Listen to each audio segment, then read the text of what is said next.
So ngayon, kasi ang pinakamainam po dito, attorney, umamin. Sino ba ang genius na ang sabi nga ng iba evil genius na talagang nagkaroon ng nagpanukala ng ideyang ito na inaprubahan naman ng lahat, ha?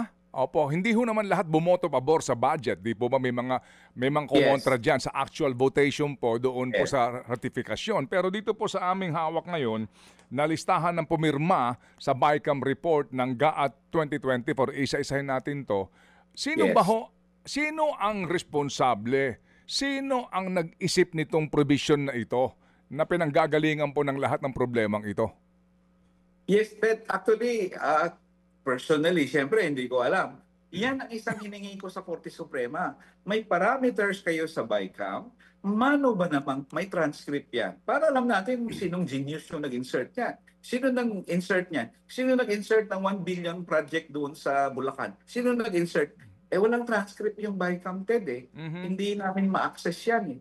So, sana, yun ang hiningi ko ng bayan muna doon sa petisyon namin. At sabi naman ng Korte Suprema, teka, may kaso pang isa niyan. Doon namin desisyonan yung actions ng BICAM. So, hindi ko alam, Ted, kung sino nag-isip niyan. Actually, sino ba sa kanila?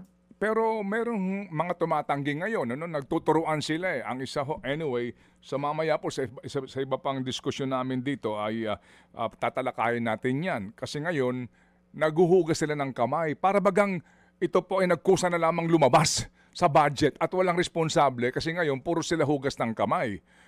Sa ngayon, pwede bang maobliga natin ang gobyerno na sabihin talaga kung sino responsable dito?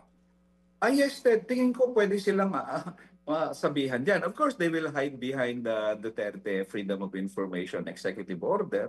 Pero pwedeng i-demand ng taong bayan. Alam mo, Ted, sa 3 termino ko dyan sa Kongreso, may natutunan akong leksyon dyan. Paminsan-minsan, ang Kongreso napipilitang gawin ang hindi niya gusto depende sa laban ng tao sa labas ng Kongreso. So, kung maganda lang yung ating panawagan dyan at laban, pwede nilang iluwayan kung sino man yan. But in the end, Ted, whoever supported it, the entire BICAM for me is responsible. In-approve nyo eh, pinasok nyo eh. Di ba? So, yun yung problem natin. Yung nakalagay doon sa isang dissenting opinion sa desisyon na yan ang hirap sa presidential certification.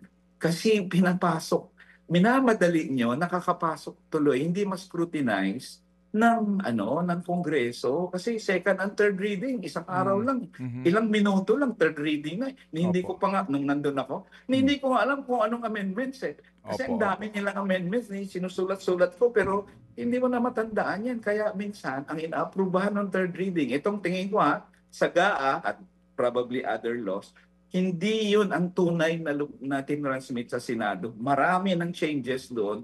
Kung suyurin mo lang ang journal, maraming changes doon na pinasok dahil hindi na namin masundan ang second and third reading. Pero in-approve yan ng BICAM, therefore may responsibility ang BICAM.